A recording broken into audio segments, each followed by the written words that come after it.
And we begin with new pressure from within the Democratic camp for Joe Biden to step away from the race for president come November. Last night, the U.S. president held a much-anticipated news conference which failed to settle the matter. But Biden says he won the nomination and he's not leaving. I won, I forget how many votes I won in the primary. Overwhelming. Biden responded at length to questions about his age and his chances at re-election. He's insisting that the polling shows that he's still the person to lead, but doubts over his health continue to dog his campaign. CBC's Richard Madden has been poring over last night's news conference. He has more on the crucial moment for Biden and for his party as the November election gets closer. I've been in D.C. 8 years and have never seen such a buildup to a press conference, but this was clearly a make-or-break moment for the president, who was under tremendous pressure to prove to skeptics in his own party and to American voters he's still up to the job. And from Team Biden, they thought it was a home run, saying the president showed a command of the issues, defended his record from his last term, and made a compelling case for a second. Watch. I think I'm the most qualified person to run for president. I beat him once, and I will beat him again. I'm not in this for my legacy. I'm in this to complete the job I started.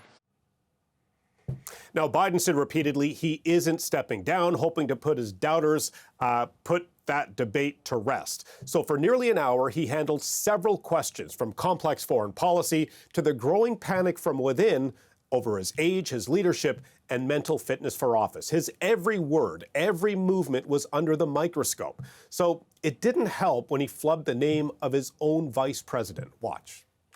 I wouldn't have picked Vice President Trump to be vice president, but I think she was not qualified to be president. So let's start there. Now, Biden conceded he isn't in the greatest shape politically. He then tried to explain away why he bombed in the last debate and vowed to do better next time. Watch. In the next debate, I'm not going to be traveling into 15 time zones a week before. Anyway, that's what it was about. That's what it was about. And by the way, even with that, I love my staff, but they add things all the time, at the very end. Now, it should be pointed out that Biden rested up a week before that first debate, so that answer still doesn't track. However, overall, Biden stumbled a few times. He meandered his answers. You heard his voice sounding a bit raspy towards the end. Generally, though, he held his own. It was fine. But as analysts pointed out, the bar was fairly low to begin with, and in the end, it didn't appear to stop the bleeding. Moments after his press conference, two more congressional Democrats joined the growing calls for him to exit the race, implying they've simply lost confidence in him. Watch this. What does the trajectory look like? And imagine that 3 months from now, we get another performance like there was in the debate right before the election. Do you want to take that risk? I don't. We can't have a situation where every day we're holding our breath, whether it's a press conference, a debate, or a rally. And I think we're at a historic moment where the president can pass the torch to the next generation. So the anxiety clearly hasn't gone away. Altogether, almost 24 Democrats have called for Biden's exit, along with big donors from Silicon Valley and Hollywood, including heavyweights George Clooney, Rob Reiner, and this morning, actress and Democratic mega donor Ashley Judd. In her op-ed, she writes, and I'm quoting it from it here, that the Democratic Party must not delay in thanking President Biden and supporting a talented, robust Democrat to be our party's nominee. We do not have another day for distraction or division among ourselves. Now, this is not critical mass, but it does show Biden's leadership is still facing serious headwinds, and the party's once reliable Hollywood fundraising pipeline is at risk of drying up. Richard, Ashley Judd really pinpointed something important, which is the time this is taking up. Because regardless of whether you're a Democrat who wants Biden to stay in, step down, doesn't want to talk about it publicly, the issue is that valuable time in the campaign is being lost. So what's next here? Yeah, well, first and foremost, it doesn't look like Biden moved the needle or changed minds from his press conference. So now begins the next crucial stretch. The president returns to the campaign trail. He'll be hitting battleground states over the weekend. He also has some major network interviews booked in the next few days. Biden's team wants to keep him in the spotlight to prove this horrendous debate performance was simply a one-off, while Biden supporters, meantime, are urging Democrats to unite and move on. Take a listen. There is no big movement in this race, and the 10% or less of House Democrats raising questions don't deserve the same coverage as the 90% of House Democrats who are saying that Joe Biden is going to be our nominee and that Joe Biden is the leader of our party, or that are recognizing his incredible accomplishments as president and working together to move forward on this campaign. So that's what they're saying publicly, but behind the scenes, top congressional Democrats in both the House and the Senate will meet in the next coming days to explore options on a path forward, either with or without Biden.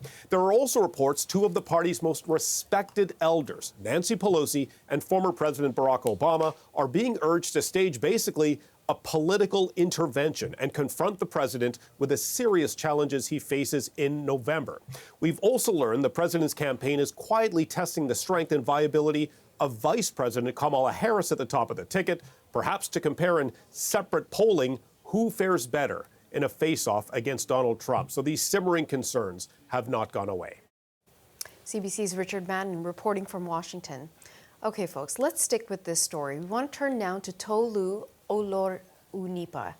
He is the White House bureau chief at the Washington Post. Tolu, thank you so much for making time for us today.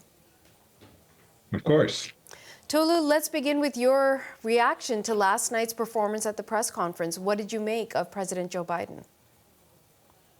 Well, it was definitely a better performance than the debate 2 weeks ago. He was able to answer questions coherently. He looked a little bit more sturdy on his feet, and in his mind, he was able to go between talking about China to talking about Israel to talking about Europe and NATO. And so he did win plaudits from some supporters who said that they were breathing a sigh of relief that he was able to answer questions and that he did not show the signs of mental decline that people were worried about at the debate.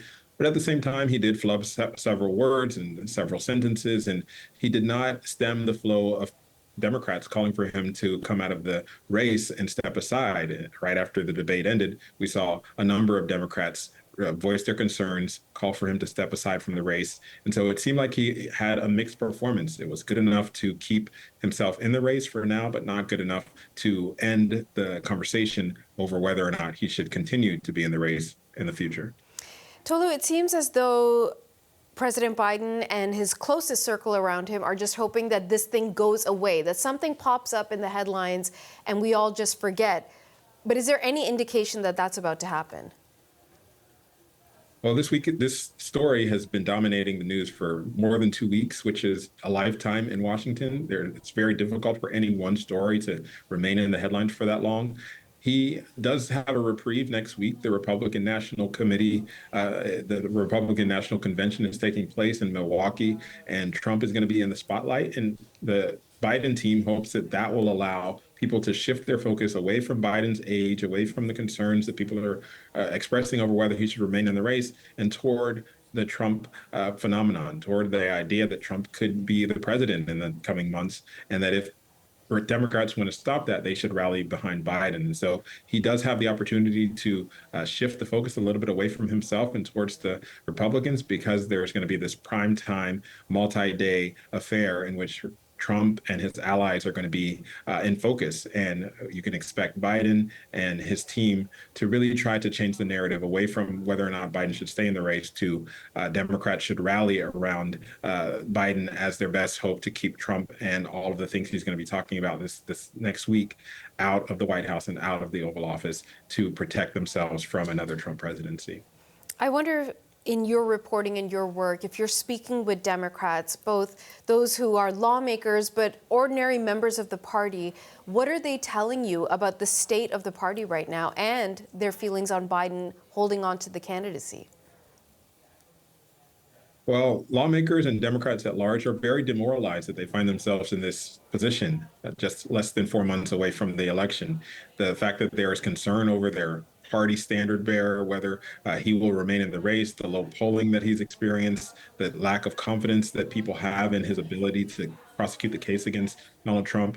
It is causing there to be a lot of concern that instead of focusing on Donald Trump, instead of focusing on the Republicans and their quote unquote extreme policies, people are talking about the Democrat, they're talking about Joe Biden, they're talking about whether or not he should be taken out of the race and replaced with someone else. And so the lack of unity is a big challenge for Democrats, even as a lot of them are demoralized over their standing and the precarious position that Biden is in politically. They are just concerned that this story has continued to dominate rather than allowing the public to focus on Trump and make this race a binary choice between Trump and the Democratic alternative. Instead, it seems like it's a referendum on the chaos in the Democratic Party.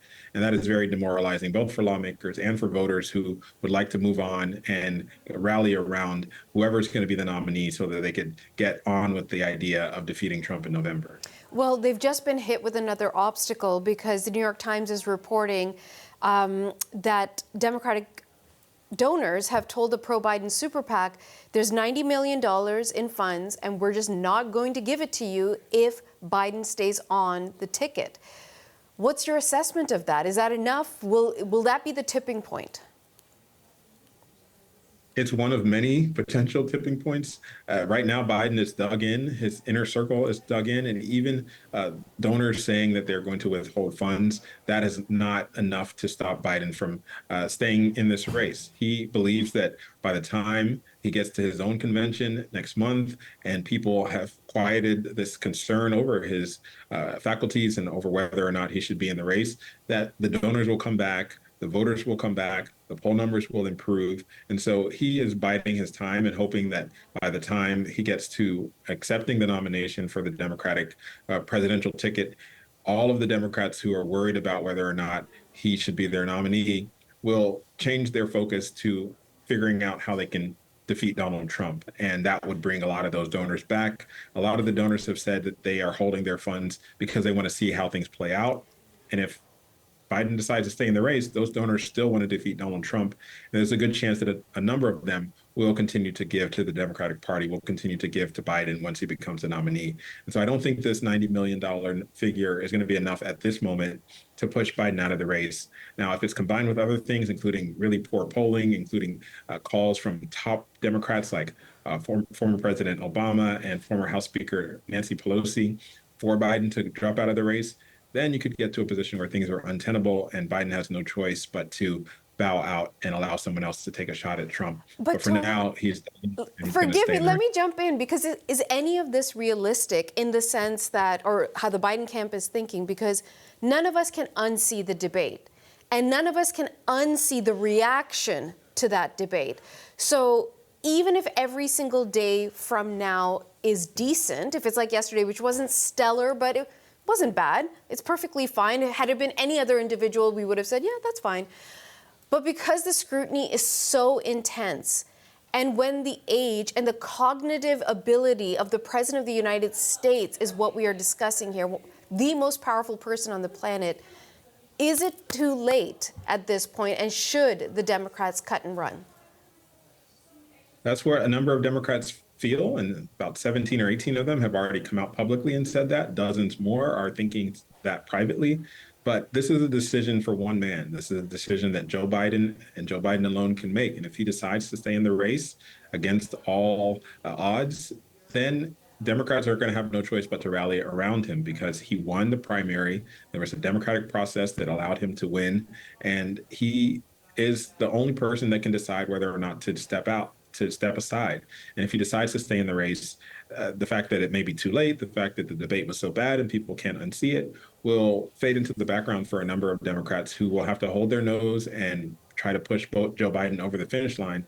And that is the calculus that his inner circle is making, that even if a number of people are calling for him to drop out now, if we get a month or 2 months down the road and he is the Democratic nominee, they believe that those voters and those donors and those lawmakers will have no choice but to put the debate in the rearview mirror. Hopefully, in his view, he'll have a better debate in September, and he'll be able to move forward with his candidacy and try to make up some of this ground. Whether or not it's too late for that to happen, that remains to be seen. 4 months is a lifetime in politics, and that's what Biden is banking on, that he'll be able to turn his situation around over the next several weeks.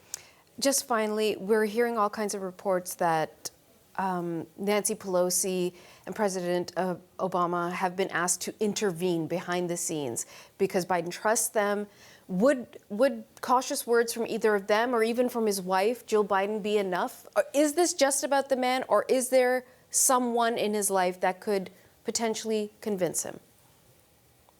There is a small number of people that Biden is willing to listen to, chiefly his wife and his family members. They are his top advisors. He has a number of longtime friends as well. What we've reported so far is that they are all in wanting him to stay in the race and wanting him to continue this fight. Now, that could change with different polling and different developments. And if this becomes too untenable with people like Nancy Pelosi and Barack Obama coming out and calling for him to step aside, those are some of the people that he respects. But at the same time, he has more than 50 years in politics in which he has built his own brand. He's amassed his own level of self-confidence. And even a push from someone like Obama, who called for him not to run in 2016, may not be enough. Biden has bad memories of 2016 when he wanted to run against Hillary Clinton, and Obama and his aides discouraged him from doing so. And Biden later said he regretted that. And so if Obama were to approach Biden now and said, don't run, there's a chance that Biden would remember what happened in 2016 and how Trump ended up winning the race. And so Biden is relying on his own instincts. He's relying on his own family. And even the Democratic lawmakers and high-ranking officials who are considering asking him to run, not to run, they know that they have limited sway with him. And Obama and Pelosi may be able to change his mind, but it's not a slam dunk that if they were to call on him to drop out, that he'd do it. And so he is the one who's making this decision. He does agree to listen to some of the people in his inner circle, but right now they are fully behind him, and they're hoping that he will remain in this race and this will all blow over in the next several weeks. Okay, we'll be watching. Tolu Oloronipa, thank you so much for your time. Thank you.